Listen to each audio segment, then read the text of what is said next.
Hermanos, buenos días. Vamos a dar inicio esta mañana. Estamos en nuestra clase de Tito y estamos en el versículo número 10 del capítulo número 1, en un texto difícil, ¿no? Un texto complicado. Yo revisando anoche mis notas, pues me daba cuenta del alcance de esto desde hace más de 2000 años y el alcance que hoy tiene estos versículos ante una realidad, ¿no? Lo que se vive dentro de la iglesia y meditaba yo muchas cosas y veía que lo más triste de todo esto es como de lo que acontece, de lo que Pablo describe aquí, que es algo real, como si no pasara nada, ¿no? Hay infinidad de personas en este sentido. Vemos videos hoy con esa apertura que hoy tenemos de los medios de ver, escuchar, y ves cada situación y lo comparaba yo con lo que se vive en el mundo, ¿no? En la política, en la sociedad, y te das cuenta que no está tan lejano dentro de la iglesia, ¿no?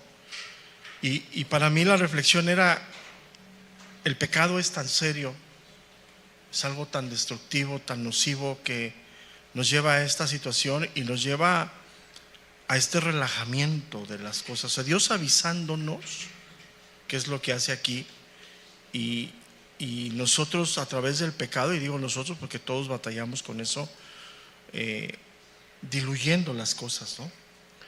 Dice Pablo en el verso 10, y es muy fuerte lo que habla de estos falsos maestros. Dice: porque hay muchos contumaces, habladores de vanidades y engañadores, mayormente los de la circuncisión, a los cuales es preciso tapar la boca, que trastornan casas enteras, enseñando por ganancia deshonesta lo que no conviene. Esos son los dos textos que vamos a ver el día de hoy, porque ya a partir del verso número 12 es una enseñanza seria, ¿no? Vamos a retomar algunas cosas importantes. Nos quedamos en donde habla de contumaces, que hablábamos que son rebeldes, ¿no? Una rebelión.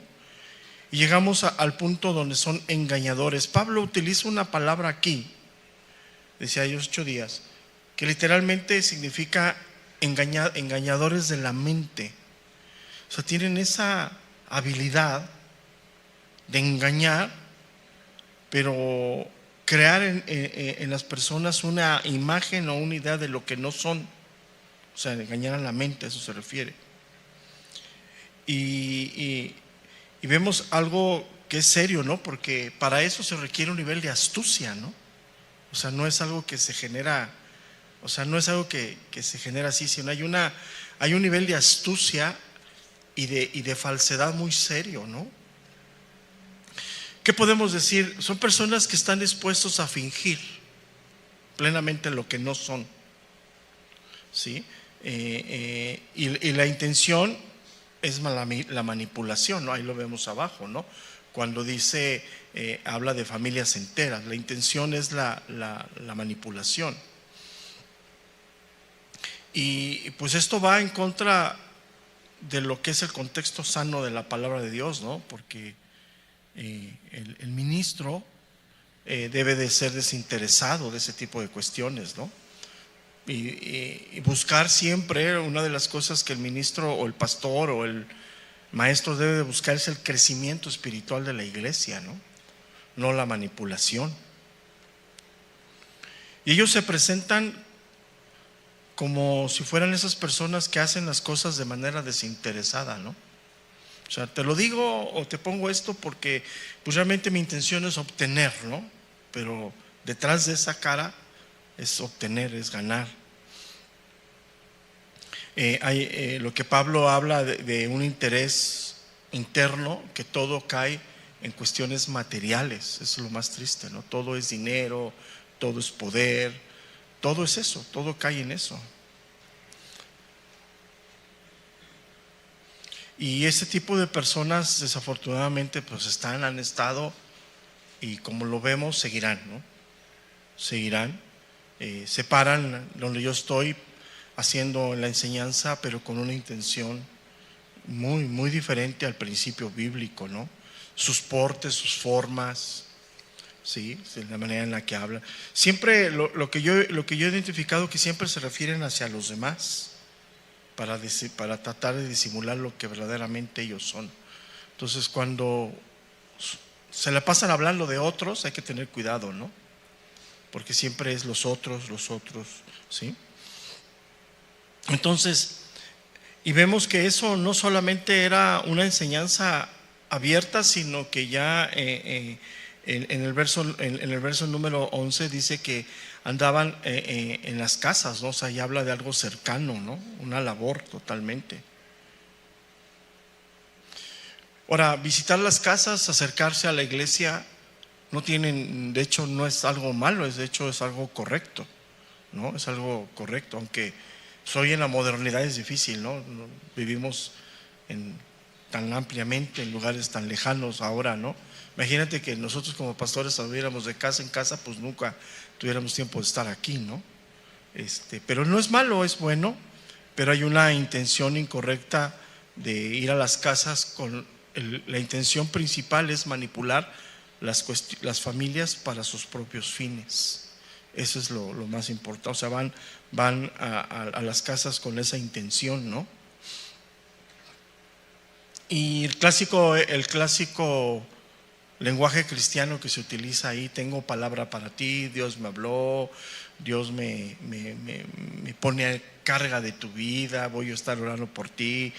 Esa ideología hoy muy, muy moderna, ¿no? En donde se ha creado o se ha hecho sentir que la congregación debe ser un lugar como muy, muy hospedador, muy donde te sientas muy a gusto. O sea, yo no estoy diciendo que no, o sea, claro que es un lugar así, ¿no? Pero no, vamos a ponerlo de esta manera: la congregación es un centro de diversiones.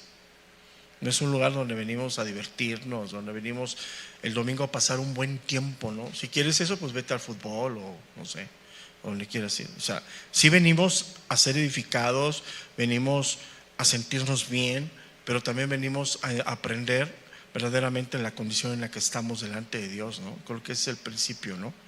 Y la verdad, a ninguno de nosotros nos gusta que nos saquen los trapitos al sol, ¿a poco no? Cuando está la predicación y parece que nos están hablando a nosotros y sentimos que es para mí, pues no nos gusta, ¿no? Eso es una realidad.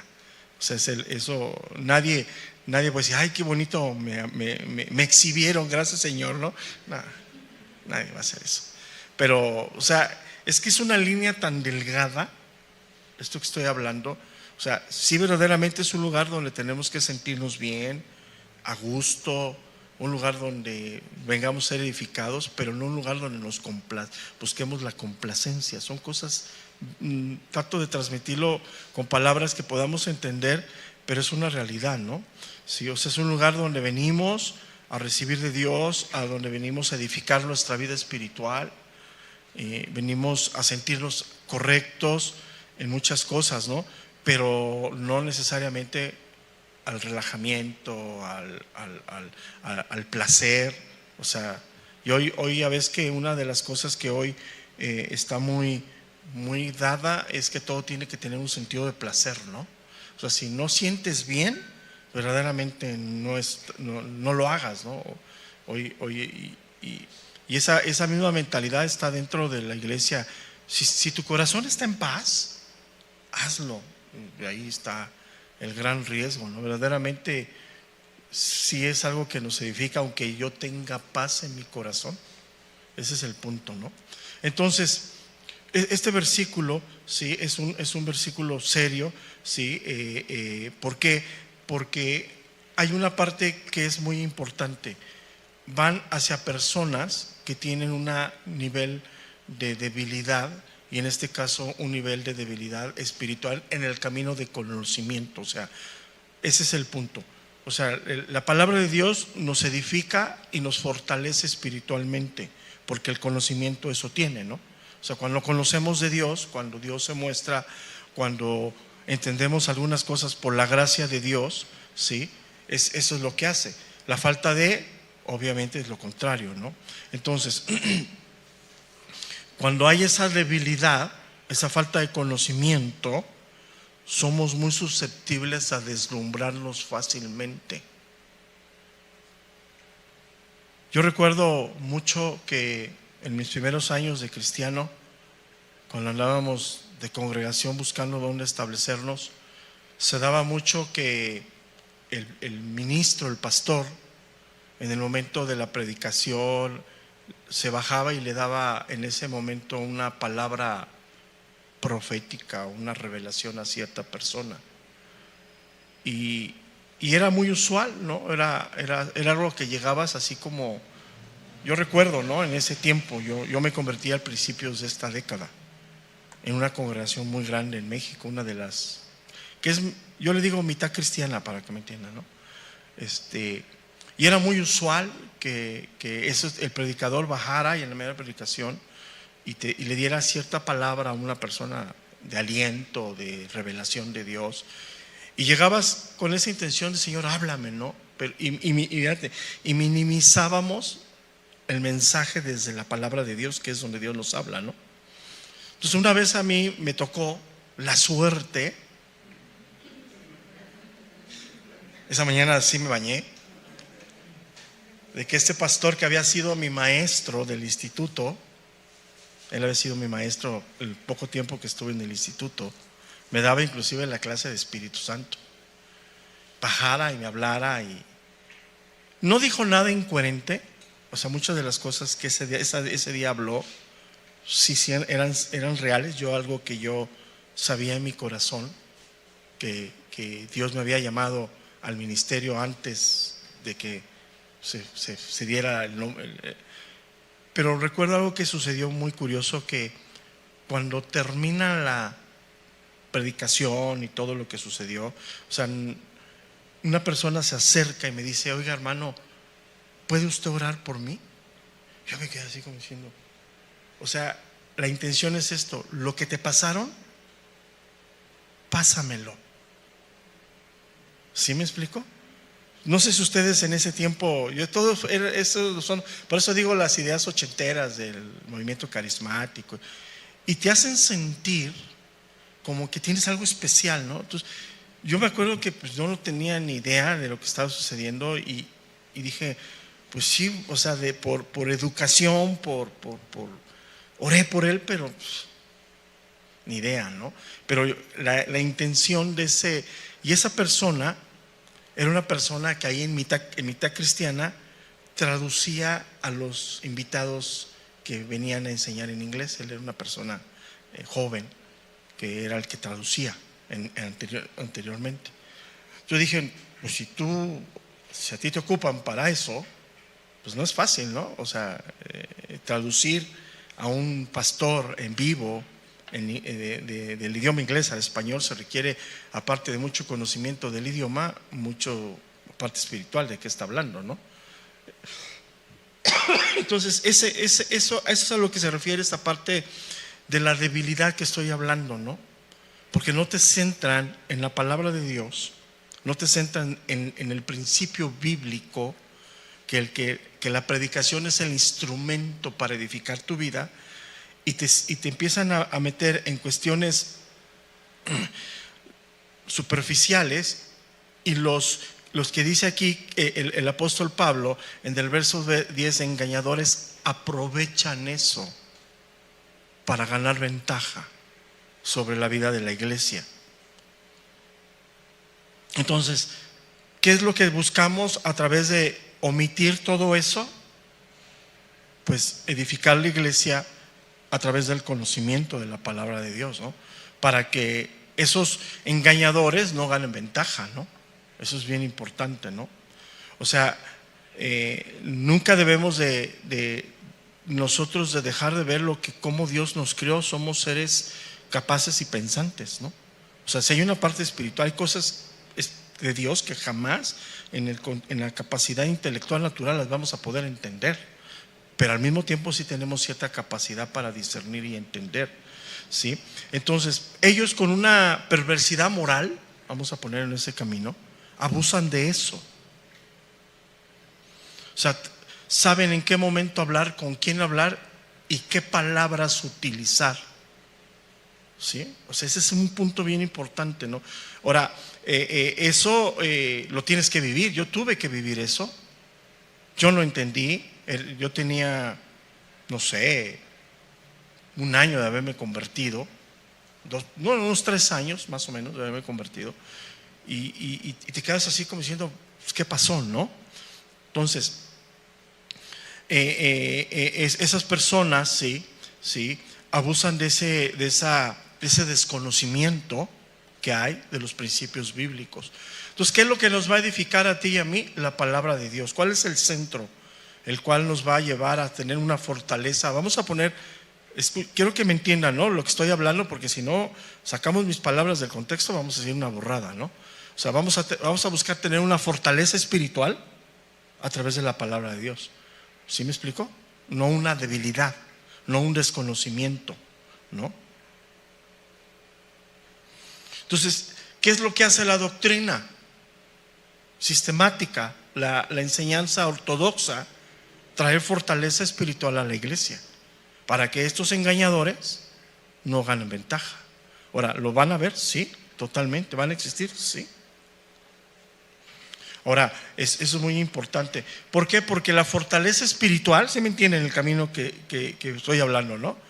Trae un nivel de discernimiento.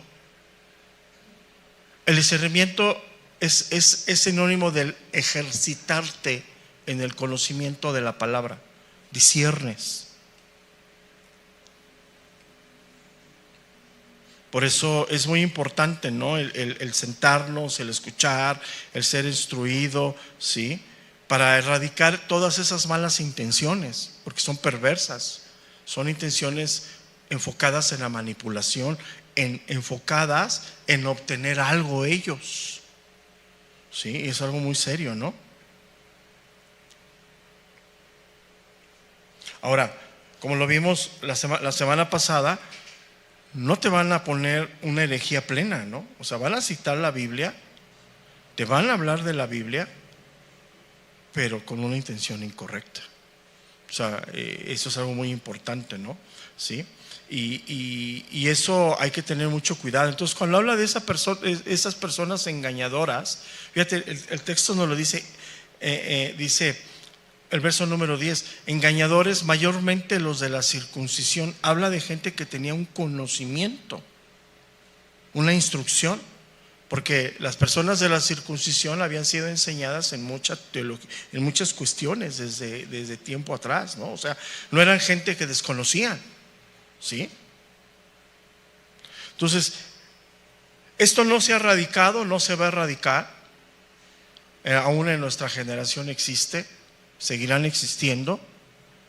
Y hoy, como lo decía al principio, ¿no? Hoy con la apertura de medios, con lo que hoy tenemos en las manos, pues te das cuenta, ¿no? Y escuchas y dices, oh, este cuate, o sea, está utilizando la Biblia, pero el sentido que está aplicando a lo que está diciendo va por otro camino, totalmente, ¿no? Entonces, ¿qué es lo que nos ayuda a la doctrina? A tener esa fortaleza, ¿no? Una de las cosas que, por eso, la intención de que ustedes hagan un manual, que vayan anotando, más allá de entregarlo o no entregarlo, más allá de tener un reconocimiento, la intención es que a través de ese manual, lo que ustedes anotan, lo que ustedes entiendan, vayan ejercitándose en meditar la palabra de Dios. Eso es fundamental. Es una de las cosas que hoy el frenesí de la vida nos gana, ¿no? No meditar. Leemos y no leemos bien. Ya ves que el mismo Señor le dijo varias veces, ¿qué lees? ¿Cómo lees? ¿No? Eso es muy importante, ¿no? ¿Por qué? Porque la Escritura es inspirada por el Espíritu de Dios, trae revelación, es la verdad, nos lleva a toda la verdad, pero el pecado que hay en nosotros nos nubla a simple vista las cosas. Entonces jamás tú tomes un texto como base, eso quiero que lo anoten, sin meditar en él. Tienes que meditarlo, tienes que estudiarlo, tienes que degustarlo para poner un texto base. O sea, no lo repitas porque otro lo repite. ¿Sí me explico? porque no es así de sencillo.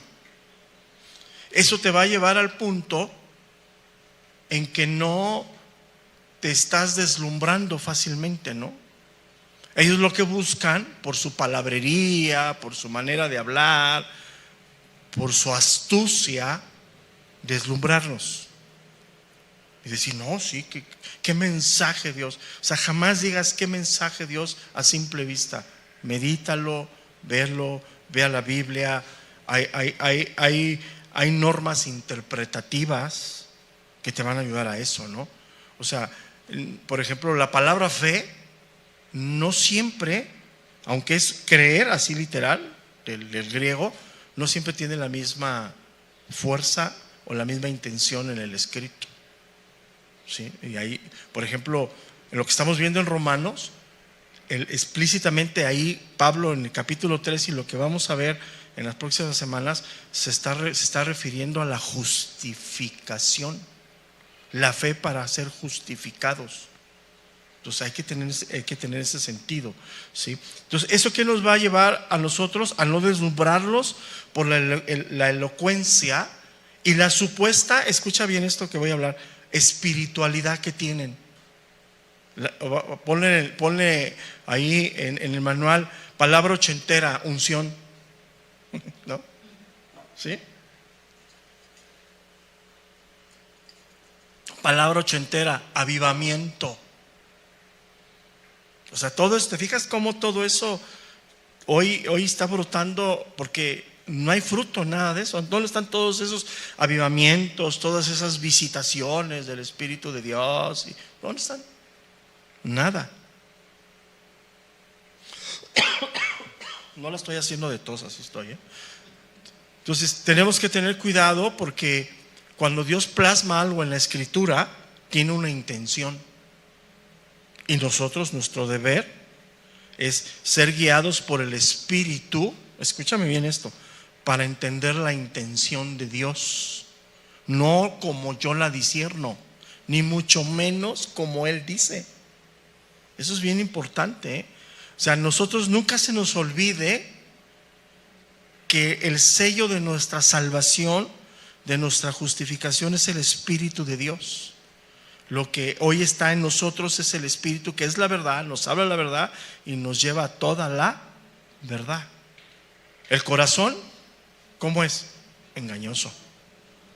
Entonces, ¿a qué quiero llegar? Nunca con sencillez, con prontitud digas, lo sentí en mi corazón, porque el 99.9% vas a estar equivocado.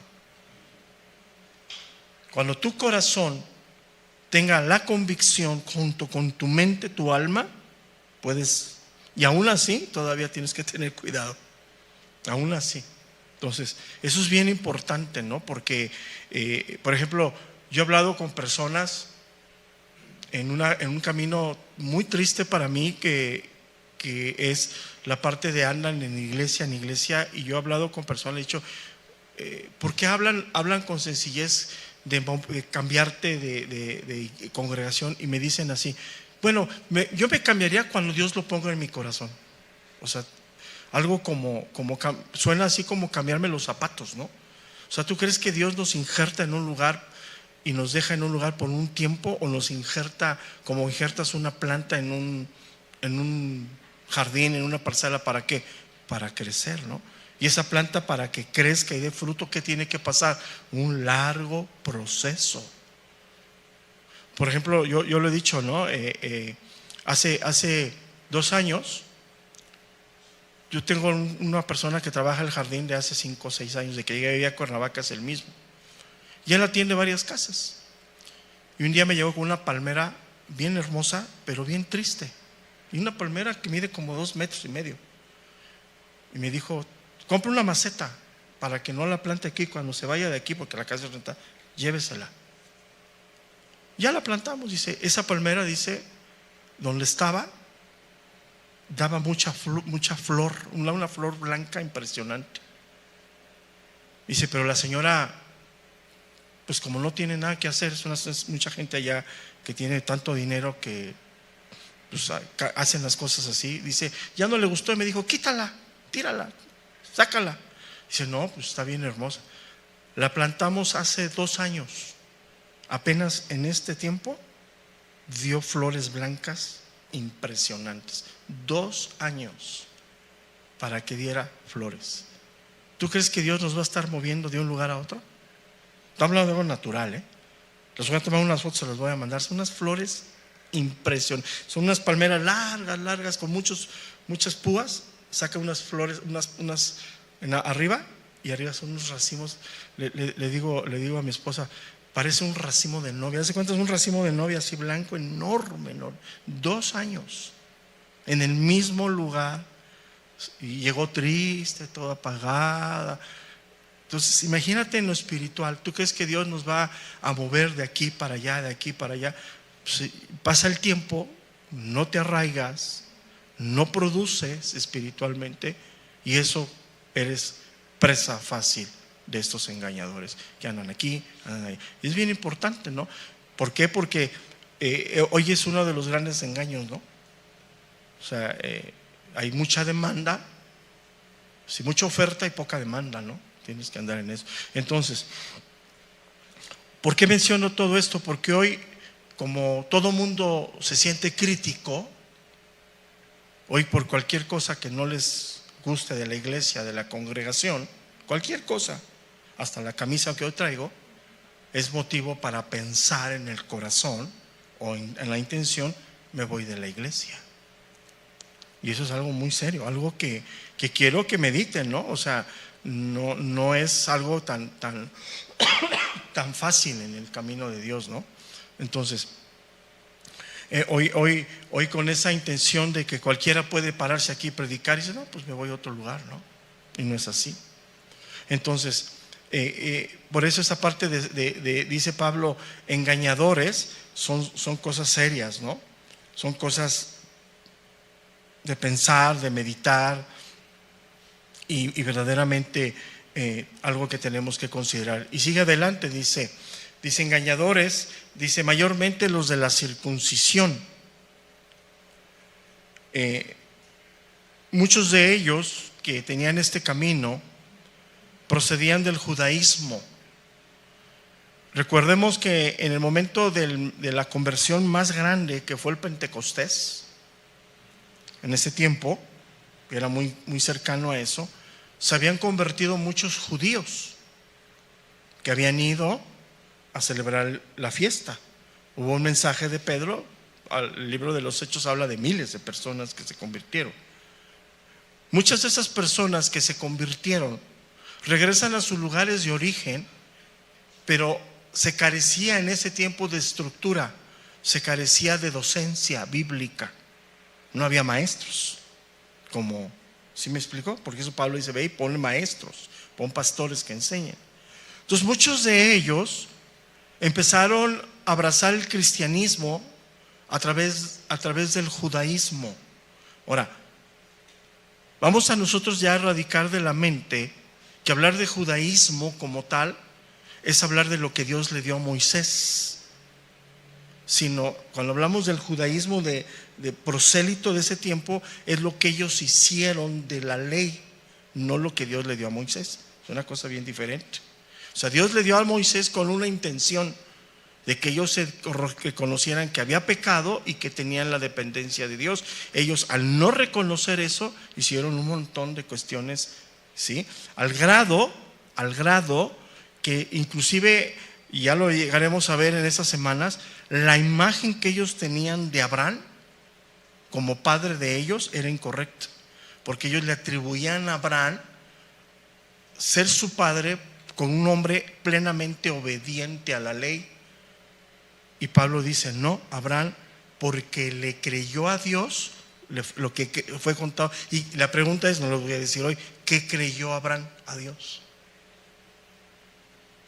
Porque fueron 560 años antes de la ley y casi cerca de 1000 años antes del sacrificio de Cristo. ¿Qué creyó Abraham? Ahí lo dice, o sea, todo lo dice ahí. Pero ellos hicieron un concepto erróneo. Entonces, por eso los cuestionamientos del mismo Señor a ellos acerca de quién era su padre, ¿no? Y ahí está todo está ahí. Nada más es cuestión de darle una interpretación sana, ¿no? Entonces, ese es el contexto cuando habla aquí, mayormente los de la circuncisión. Personas que se habían convertido en religiosas. Una persona religiosa es aquella que guarda lo externo antes que lo interno. Tú dime si no abundan hoy. Ponte a... Fíjate, y es algo que yo lo digo de broma, ¿no? Pero hoy a la juventud la golpean muy serio con eso, ¿no? Hay una gran corriente de pensamiento en la iglesia del tiempo donde estamos, y mayormente hacia los jóvenes, que te tienes que judaizar, que tienes que guardar, que tienes que hacer todo eso, ¿no? Perdón. Entonces, esto es importante, ¿no? Entenderlo, ¿no? Porque ya nosotros con un poquito de estudio vamos a quitarnos, como lo he estado repitiendo los domingos, es que esto es de la ley. No, espérate.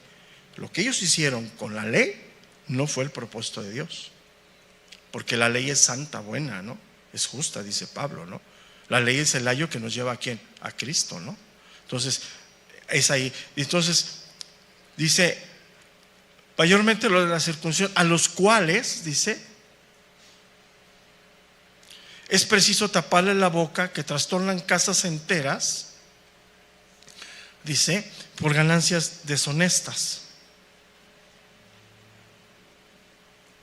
Ahora, ¿cómo se erradica la mentira? Estableciendo la verdad.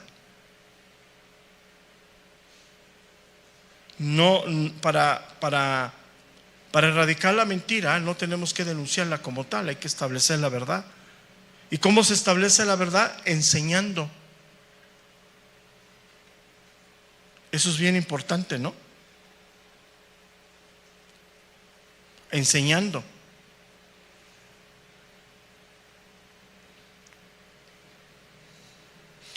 Por eso dice el verso número 11, a los cuales es preciso.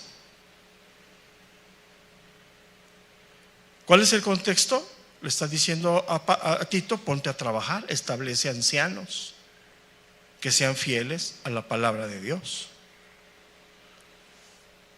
Porque ¿quién erradica la mala enseñanza? El mismo Espíritu de Dios, ¿no? La misma palabra, ¿no?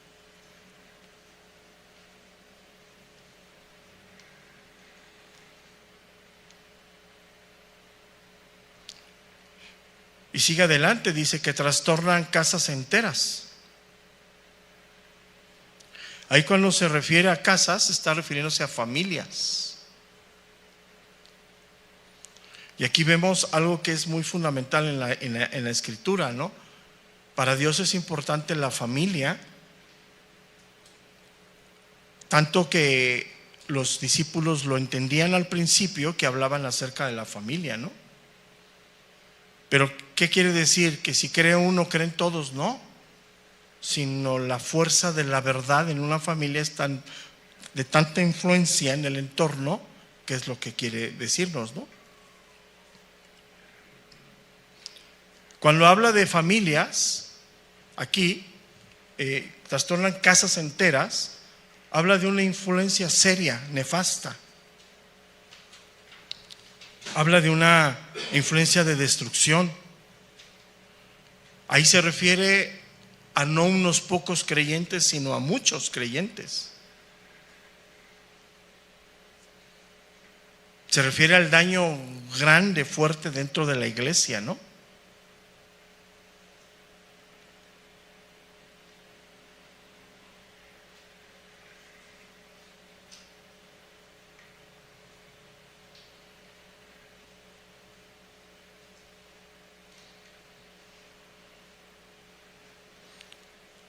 Y habla de algo que afecta plenamente al principio de la iglesia. ¿Por qué? Porque la iglesia en sí, o sea, aunque la salvación es personal, es individual, estamos conformados en familias. Entonces ellos trabajan en eso para destruir. Entonces, una de las prioridades bíblicas es la familia. a través de la evangelización, no del convencimiento, ¿eh?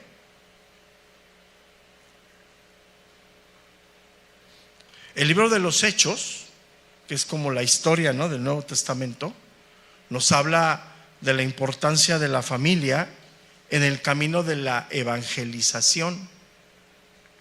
Ahora ya entendemos nosotros qué es la evangelización: es hablar de Cristo mostrando lo que Dios ha hecho en nosotros, ¿no? Esa es la evangelización, ¿no? O sea, tú no le puedes hablar a una persona de Dios cuando no tienes un concepto de Dios en tu propia vida, ¿no? Eso no es evangelismo. Entonces, cuando está hablando aquí, vemos que la intención de la destrucción de la iglesia es seria, ¿no? A través de la esencia de la familia. Cuando la misma Biblia nos habla en el libro de los Hechos acerca de la importancia de la familia. Entonces, ¿qué quiere decir esto? Hay una gran lucha ahí entre las cuestiones. Si logran trastornar una persona en la familia, del cuerpo de la familia, pues es muy susceptible que toda la familia salga dañada, ¿no?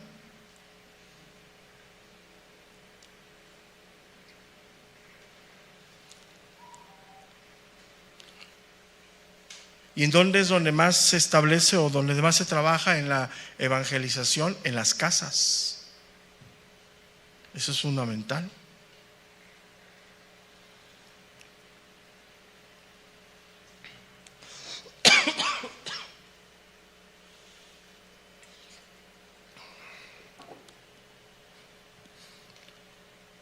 De hecho, una de las modalidades que fue en su tiempo muy buena y que luego causó mucho daño por toda esta deformación, no sé si se acuerdan, hace unos años atrás se empezó a dar mucho lo de las famosas células en casa, ¿no? Estudios bíblicos en casa. Es un principio muy bueno, muy productivo, muy disciplinario, muy docente, pero también con el paso del tiempo se desvió muchísimo. Hay muy malos testimonios de esa situación en los años pasados, ¿no? Cosas muy fuertes, ¿no? Pero ¿qué quiere decir? Que no lo apliquemos. No, lo debemos de aplicar. De hecho, esa es la intención que nosotros hacemos de manera semanal: enviarte un estudio para que tú en tu casa hagas la labor más grande, que es la evangelización de tu propia familia, de tus propios hijos. Ya es algo que no, fíjate, es algo que corresponde a algo interno, ¿no? O sea, ¿quién va a mostrarles o enseñarle a tus hijos quién es Dios? Pues tú. Nosotros desde aquí te apoyamos nada más, ¿no? Y sin embargo, pues cuesta, es algo que es tan difícil, que medirlo es bien complicado, y que nosotros alcancemos a ver el fruto de eso van a pasar muchos años. O sea, no es algo tan sencillo. O sea, eso no creas que, no sé, vamos como en la clase 50, ¿no? Por ahí, o más. Pues a lo mejor llegaremos a la clase 300 y ahí empezaremos a ver algo, ¿no? De que es algo serio, ¿no? Pero es una parte docente que estamos trabajando, y es una de las partes que seguiremos trabajando. Entonces dice: a los cuales es preciso taparles la boca, que trastornan casas enteras, enseñando por ganancias deshonestas lo que no conviene. Ahí podemos ponerle cosas que no convienen, cosas que no se deben. Puedes ponerle ahí en tus notas cosas que no edifican.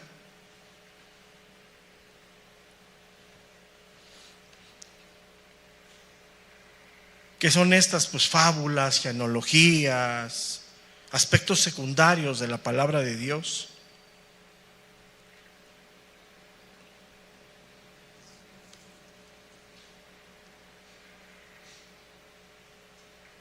Mira, un aspecto secundario que ha tenido mucha auge en los últimos años y que le dan más auge de lo que es el aspecto de las mujeres dentro de la iglesia. Yo veo enseñanzas y enseñanzas y enseñanzas y enseñanzas.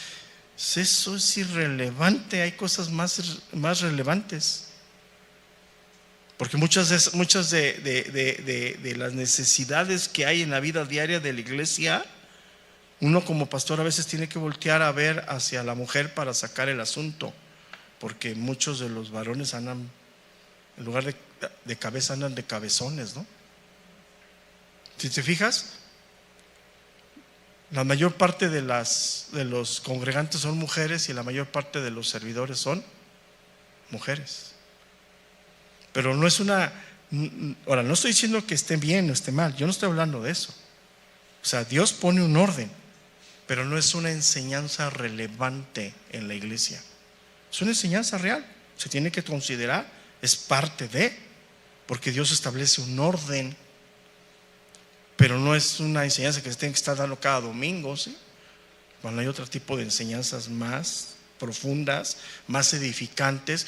Te voy a decir una enseñanza más edificante en la iglesia: la verdadera vida cristiana, que vivamos conforme a lo que decimos que somos, seas hombre o seas mujer. Pero si te fijas, yo veo predicadores y una y otra, y tocan aquí, tocan allá, y dices, sí, es verdad. El liderazgo, la dirección, la responsabilidad de la iglesia se la dio al hombre. Eso es indiscutible. Es indiscutible, ¿no? Pero no es una enseñanza central. Pero cuando la pasamos domingo a domingo haciendo eso, pues ya perdemos el enfoque real. Entonces esas son enseñanzas que no convienen. O sea, sí se tiene que tocar. Pues cuando tocas una carta y viene el tema, lo abordas, lo tratas, lo expones, lo enseñas y sigues adelante, ¿no? Pero no central. Entonces habla enseñando por ganancia deshonesta las cosas que no convienen. Cuando habla de ganancias deshonesta, pues obviamente se está refiriendo a buscar un nivel de enriquecimiento, ¿no? Obtener. ¿Por qué sucede eso? Porque son personas egocéntricas. Una persona egocéntrica es una persona materialista.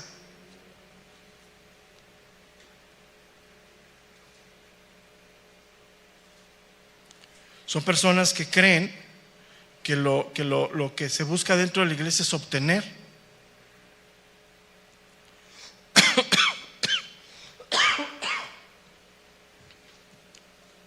Primero de Timoteo capítulo 6 verso número 5. Primera de Timoteo 6:5. Dice: disputas necias de hombres corruptos de entendimiento y privados de la verdad, que toman la piedad como fuente de ganancia, apártate de los tales, dice.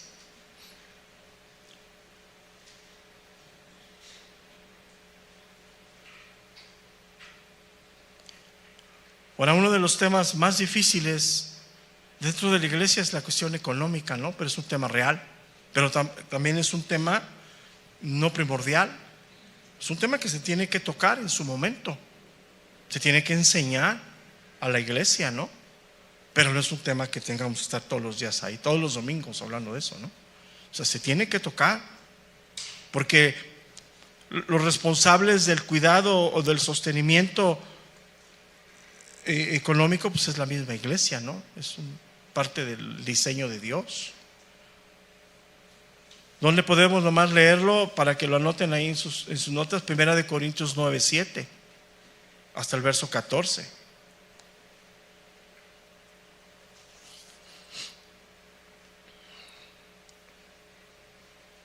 También, por ejemplo, yo veo un montón de enseñanzas enfocadas a esto, en contra de, a favor de, en contra de, a favor de. Eso no es relevante. La iglesia, cuando entiende su lugar, cuando entiende de dónde viene su provisión, la iglesia cuando entiende lo que es la gracia de Dios en nuestra vida, es parte transitoria, ¿no? Nada más. Pero que es un tema que se tiene que enseñar, sí, pero no es relevante.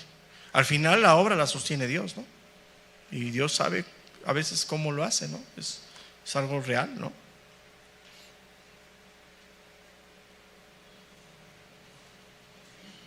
Primera de Tesalonicenses 2:9, por ejemplo, Pablo lo toca en algunas de las cartas también, pero lo toca de una manera transitoria. O sea, lo enseña, lo establece y habla de cosas más relevantes, como esta carta de los tesalonicenses, ¿no? Primera de Tesalonicenses 2:9 dice: porque os acordáis, hermanos, de nuestro trabajo y fatiga, como trabajando de noche y de día, para no ser gravosos a ninguno de vosotros, os predicamos el evangelio de Dios.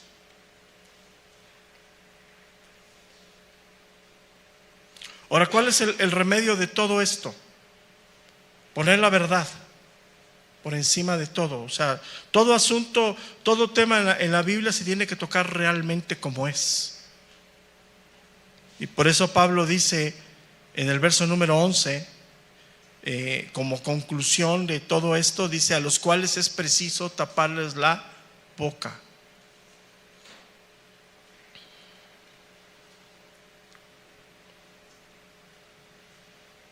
Y literalmente lo que Pablo está diciendo es así literal: ponles un bozal. Así, pum, cállalos. ¿Y sabes cuál es la manera de ponerles un bozal? No darle importancia a lo que ellos dan de relevancia. Vámonos. Dejar a un lado todo eso. Enseñar, seguir enseñando las cosas de Dios. Porque lo que buscan es destrucción, trastornar la iglesia. Y a esas personas lo primero que se hace es no darle participación dentro de la iglesia. Por eso ven que el poner a alguien aquí tiene un gran desafío, ¿no? O sea, no es cualquier persona.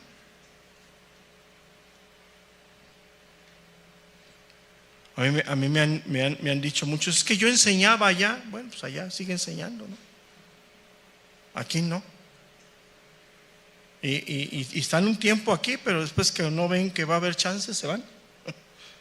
Es que yo enseñaba allá, yo enseñaba, en mi otra iglesia enseñaba. No, pues síguete enseñando allá.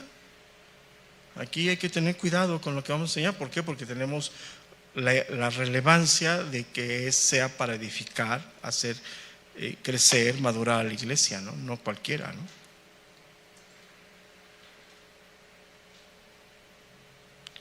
Y la responsabilidad de eso, en la carta de Tito, le corresponde a los ancianos. O sea que la responsabilidad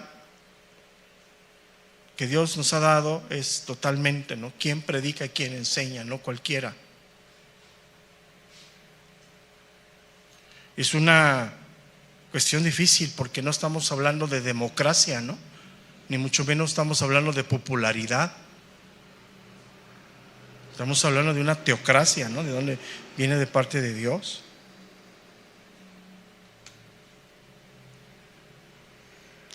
Porque mira, esto no se trata de qué opinión tienes, se trata de lo que Dios dice, ¿no?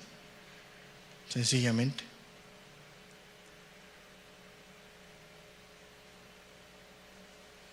Y en todo esto debe ser la guía del Espíritu de Dios, ¿no?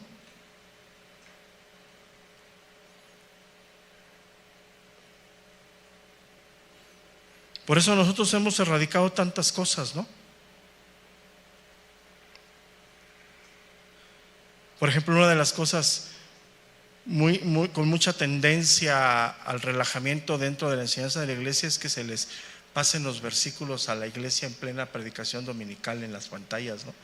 Ya casi prácticamente pues ni Biblia traiga, o sea, ¿para qué traes Biblia, no? Y ya ves cómo se puso de moda en los últimos años, ¿no? Que allá y no, o sea, ni Biblia traiga, o sea, ya a qué, si vienes al domingo y no traes ni tu Biblia, pues a qué vienes, ¿no? Y nos hemos opuesto a todo eso. ¿Te fijas? Hemos tenido pues ese temor delante de Dios, que ni siquiera eso tan sencillo. Dice, ay, qué relevante. Pues tiene mucha relevancia, porque si no vienes a ser edificado y a traer tu propia Biblia y tus propias notas, pues a qué vienes, ¿no? O sea, volvemos a lo que yo decía al principio: no vienes a pasarte un buen rato el domingo. Para eso pues quédate a ver el partido o la carrera o tu Netflix, ¿no? Ahí lo que tú quieras, ¿no?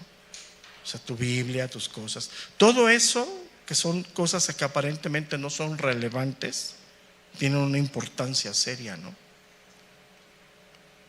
Por ejemplo, a mí me ha tocado ir a predicar donde no le dan espacio a los niños. Estás predicando, están pasando los niños por aquí.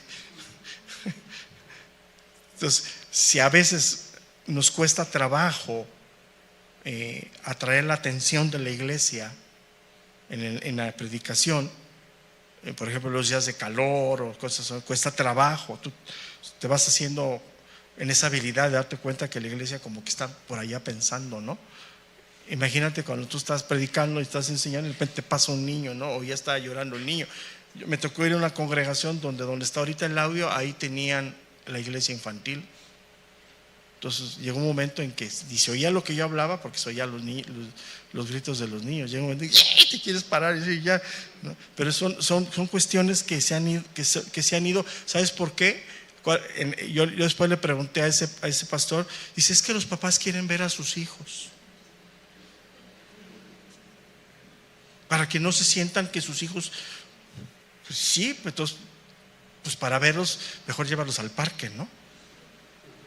¿Sí me explico? O sea, son cosas, y ya para ustedes, por ejemplo, esto no es tan inusual, pero cuando iniciamos la iglesia hace 14 años era un pleito enorme de que los padres dejaran a sus hijos y querían entrar y no, o sea, es un orden, ¿no?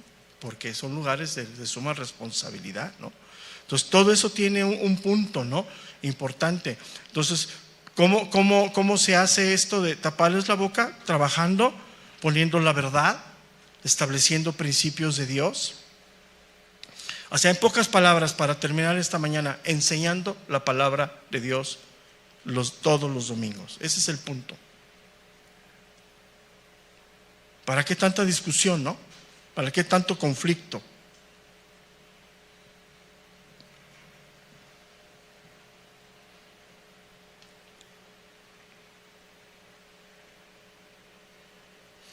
Y es importante estar enseñando esa parte, la palabra de Dios, el centro de la Biblia, los principios bíblicos. Una manera en la que la estamos llevando en la mayor parte de las congregaciones es verso a verso. Es la mejor manera en la que podemos ser edificados por la palabra de Dios.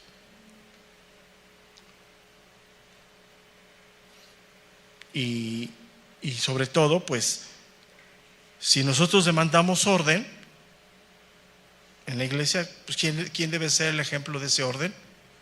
Nosotros mismos, ¿no? Si demandamos puntualidad, ¿quién debe ser puntual? Nosotros mismos. Mira, Tito 2:7. Tito 2:7. Ya llegaremos ahí. Presentándote tú en todo como ejemplo de buenas obras, en la enseñanza mostrando integridad y seriedad.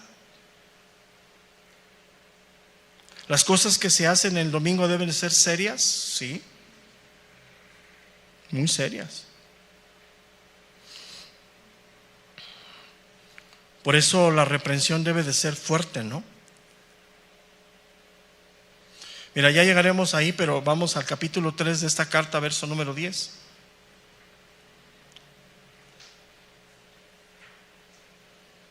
Dice, al hombre que cause división después de una y otra amonestación, ¿qué dice? Deséchalo, sabiendo que el tal se ha pervertido y peca y está condenado por su propio juicio.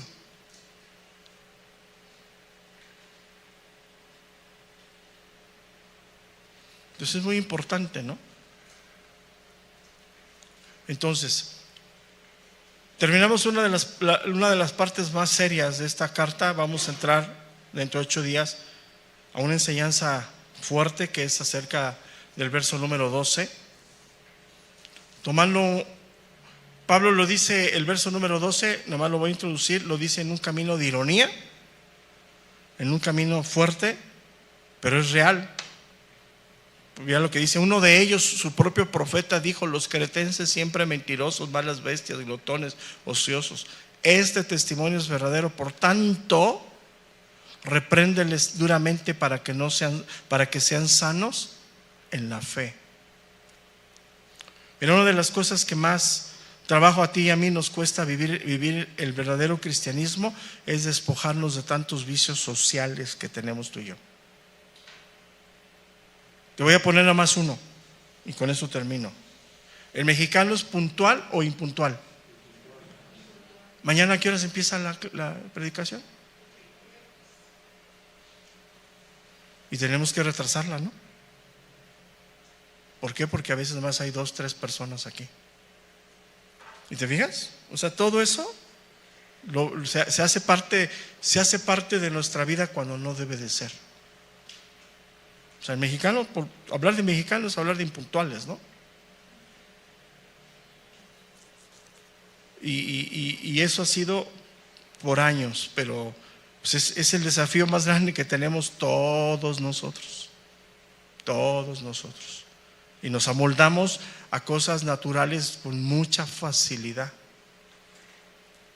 Y es ahí donde, si no tenemos cuidado, pues nos vamos contaminando, nos vamos metiendo en un camino bien complicado.